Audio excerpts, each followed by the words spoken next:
Good morning बच्चों।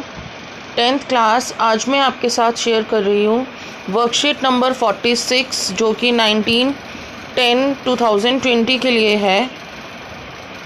यहाँ पर आपको अपना नाम लिखना है और यहाँ पर आपको अपनी क्लास टीचर का नाम लिखना है। प्यारे बच्चों, हमारा जो वर्कशीट्स चल रही हैं वो चल रही हैं chapter 5 periodic classification of elements पे। आवर्त सारणी के ऊपर हमने पिछली बार भी पढ़ा था। हम अब तक पढ़ चुके हैं न्यूलैंड के अष्टक सिद्धांत, डॉबिनेयर का त्रिक और मेंडलीव की आवर्त सारणी। आज हम पढ़ेंगे आधुनिक आवर्त सारणी कि किस तरीके से आधुनिक आवर्त सारणी में अव्यवस्थित से व्यवस्थित रूप में तत्वों को रखा गया। प्यारे बच्चों, यहाँ वैज्ञानिकों के पूर्व मत अनुसार तत्वों के गुणधर्म उनके परमाणु द्रव्यमान का आवर्त फलन होते हैं। हमने अब तक यही पढ़ा है कि परमाणु द्रव्यमान का आवर्त फलन होते हैं तत्वों के गुणधर्म, और इस अनुमान के आधार पर ही मेंडलीव ने जो 63 तत्व उस वक्त पता थे उन 63 तत्वों को एक आवर्त सारणी में संयोजित किया था। मेंडलीव की आवर्त सारणी में कुछ तत्वों व समस्थानिकों की स्थिति को स्पष्ट नहीं किया गया था और इसीलिए उसकी आवर्त सारणी में परिवर्तन किए गए। फिर सन 1913 में हेनरी मॉजले, बहुत इंपॉर्टेंट है, ये पूछा गया क्वेश्चन है बोर्ड एग्जाम में कि कब दी थी ये आधुनिक आवर्त सारणी और किसने दी थी। तो सन 1913 में हेनरी मॉजले ने इन त्रुटियों को समाधान किया। कौन सी त्रुटियां? समस्थानिक के बारे में हमें बताया कि उसकी स्थिति क्या होगी, हमें हाइड्रोजन के बारे में बताया कि वो कहाँ रखा जाएगा। तो इन त्रुटियों का समाधान किया उन्होंने और आधुनिक आवर्त सारणी का निर्माण किया। अब आधुनिक आवर्त सारणी का निर्माण किस आधार पर हुआ? वो आधार था कि जो तत्वों के गुणधर्म होंगे उनकी परमाणु संख्या का आवर्त फलन होंगे। जैसे अभी मेंडलीव और डॉबिनेयर और ये सब क्या ले रहे थे? परमाणु द्रव्यमान ले रहे थे। लेकिन हेनरी मॉजले ने कहा कि नहीं, तत्वों के गुणधर्म उनकी परमाणु संख्या का आवर्त फलन होते हैं। तो परमाणु संख्या से ही हमें परमाणु के नाभिक में स्थित प्रोटॉनों की संख्या का पता चलता है और वो एक तत्व से दूसरे तत्व की ओर बढ़ने पर ये संख्या में 1 की बढ़ोतरी होती है। तत्वों की उनकी परमाणु संख्या को आरोही क्रम में व्यवस्थित करने पर जो वर्गीकरण प्राप्त होता है वो ही है आपका आधुनिक आवर्त सारणी। समस्थानिक मैंने आपको पिछली क्लास में भी बताया था। समस्थानिक क्या होता है?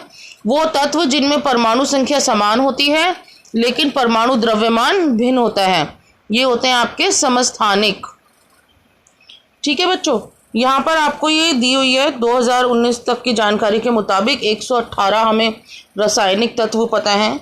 ये आपको आधुनिक आवर्त सारणी दी हुई है जो कि हेनरी मॉजले ने हमें दी थी। तो देखिए यहाँ पर जैसे जैसे हम बढ़ते जाएंगे एक एक इलेक्ट्रॉन बढ़ता चला जाएगा।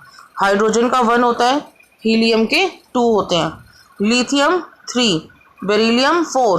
तो क्या हो रहा है? 1 2 3 4 में एक एक इलेक्ट्रॉन बढ़ता चला जा रहा है। ठीक है, ऐसे ही नाभि में एक एक प्रोटॉन बढ़ता चला जाएगा। नाभि के अंदर प्रोटॉन और न्यूट्रॉन्स होते हैं और जो उनके कक्ष होते हैं उनके अंदर इलेक्ट्रॉन्स होते हैं। क्वेश्चन आंसर्स की तरफ देखते हैं बच्चों। पहला क्वेश्चन है आपका, आधुनिक आवर्त सारणी का निर्माण किसने किया? तो इसमें तो आप बता देंगे कि 1913 में हेनरी मॉजले ने इसका निर्माण किया। आधुनिक आवर्त का नियम क्या है? आधुनिक आवर्त का नियम आप यहाँ से बता देंगे, तत्वों के गुणधर्म उनकी परमाणु संख्या का आवर्त फलन होते हैं। मेंडलीव की आवर्त सारणी की 3 त्रुटियों का समाधान आधुनिक आवर्त सारणी में किया गया। ये 3 त्रुटियां या सीमाएं क्या थीं, ये आपको लिखनी है। तो ये 3 त्रुटियां आपकी क्या थीं? देखिए यहाँ से आप देख सकते हैं इजीली। पहली त्रुटि तो इसकी समस्थानिक हो जाएगी कि वो समस्थानिक को ठीक ढंग से नहीं बता पाया था हमें। ठीक है बच्चों।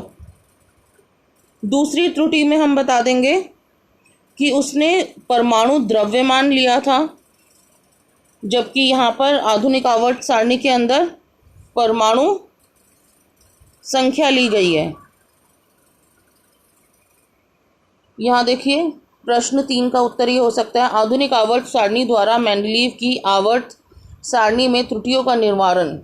तो पहला पॉइंट आपका समस्थानिकों को स्थान, दूसरा भारी तत्वों को हल्के तत्वों से पहले रखना, और तीसरा अष्टक समूह को उप समूह में ना बांटना।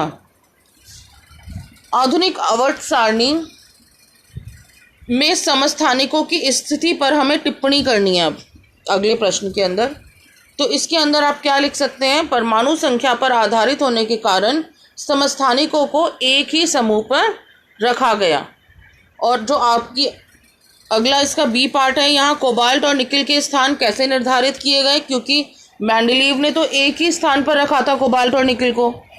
तो यहाँ पर आधुनिक आवर्त सारणी में कोबाल्ट और निकिल का जो स्थान है वो उनकी परमाणु संख्या के आधार पर रखा गया, क्योंकि देखिए कोबाल्ट की परमाणु संख्या 27 है और निकिल की 28, जबकि इनका परमाणु भार लगभग बराबर है। कोबाल्ट का है 58.93 और निकिल का है 58.71।